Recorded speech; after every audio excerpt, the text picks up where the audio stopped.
On peut sans aucun doute affirmer que la deuxième édition de la fête de la banane plantain dans le sud-ouest sera une réussite.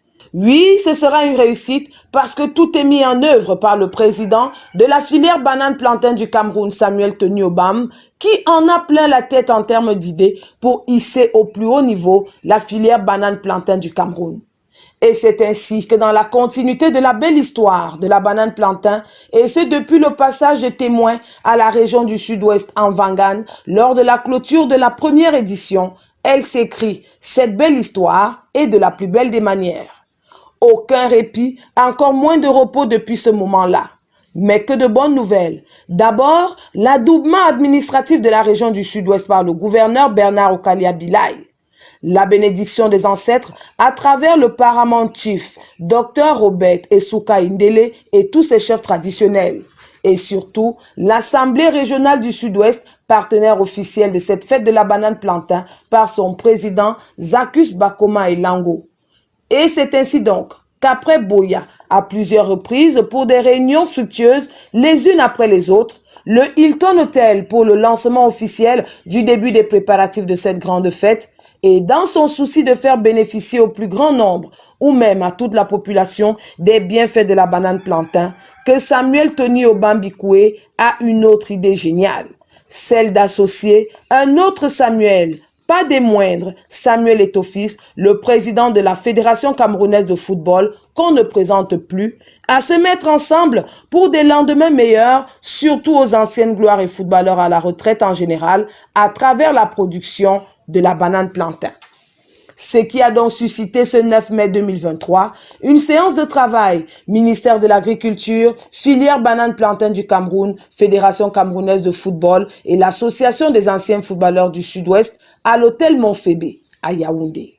Je suis honoré de prendre la parole à l'occasion de cette cérémonie tripartite, réunissant le ministère de l'Agriculture et du Développement rural, la filière banane plantain et la Fédération camerounaise de football. Je suis venu à cette assise plein d'espoir, espoir de voir se réaliser un vœu qui nous est cher. Mon cher Tony, figure-toi, il y a 16 mois, mon comité exécutif a voté une loi mettant à disposition 300 millions de francs CFA pour tout lion qui souhaite se former.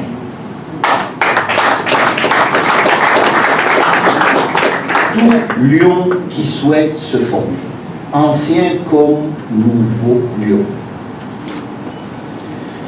Celui d'offrir aux anciens footballeurs la perspective d'une reconversion. La filière de production banane plantain est un gisement d'opportunités. Et nous en avons besoin car la vie professionnelle d'un footballeur de haut niveau est relativement courte. Tout le monde ne peut pas devenir entraîneur ou dirigeant du football. Les postes dans l'administration de notre sport ne sont pas assez nombreux pour caser tous les anciens footballeurs.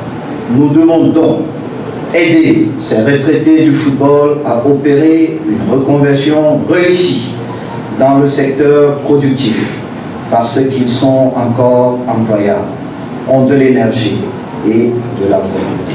Le gouvernement s'est engagé dans une politique d'import-substitution à la faveur de la crise russo-ukrainienne.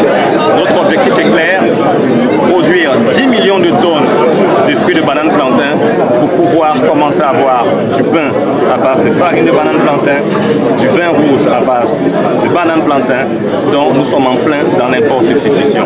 Merci aux légendes qui ont accepté de faire de la banane plantain leur future source de revenus. On peut désormais dire accord parfait entre ces deux grandes instances fêtières, l'une du football et l'autre de la banane plantain, et aussi fusion des énergies entre deux Samuel au parcours brillant, chacun dans son domaine. Samuel Tony Obam, capitaine d'industrie agricole et président de la FBBC, et Samuel Eto'o-Fils, l'un des meilleurs joueurs de sa génération et président de la Fédération camerounaise de football. Un savant mélange d'ambition pour un avenir meilleur des footballeurs une fois à la retraite. Une idée qui a l'adhésion et avec raison de l'ensemble des anciennes gloires, Surtout lorsqu'au cours d'une cérémonie comme celle-ci, on assiste à la remise d'un chèque de 50 millions d'un des sponsors, ADS pour le citer, à la FBBC et pour la réussite de la deuxième édition de la banane plantain.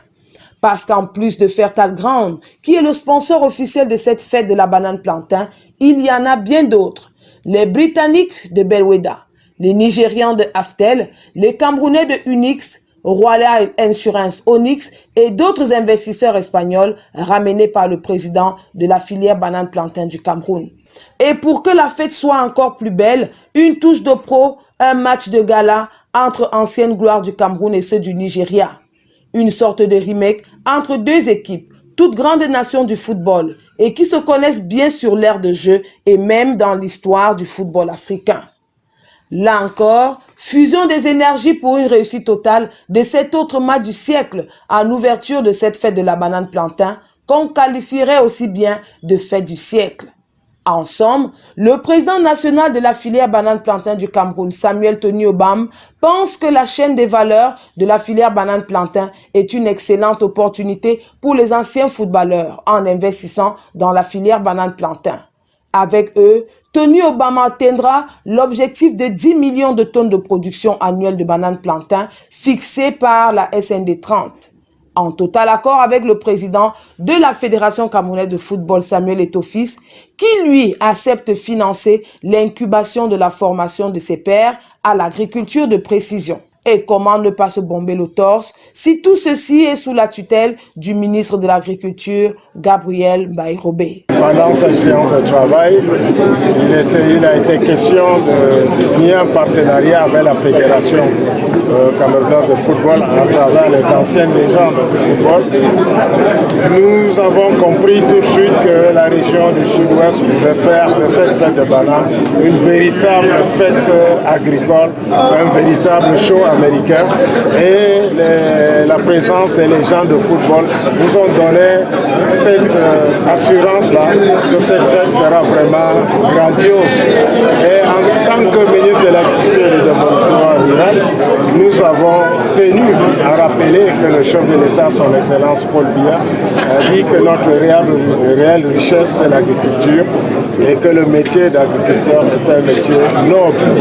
Et nous voyons à travers cette cérémonie que l'agriculture aujourd'hui est devenue une pratique populaire et nous allons continuer dans ce sens. C'est clair, en novembre prochain, la fête sera belle à Boya, Limbe et Bangem.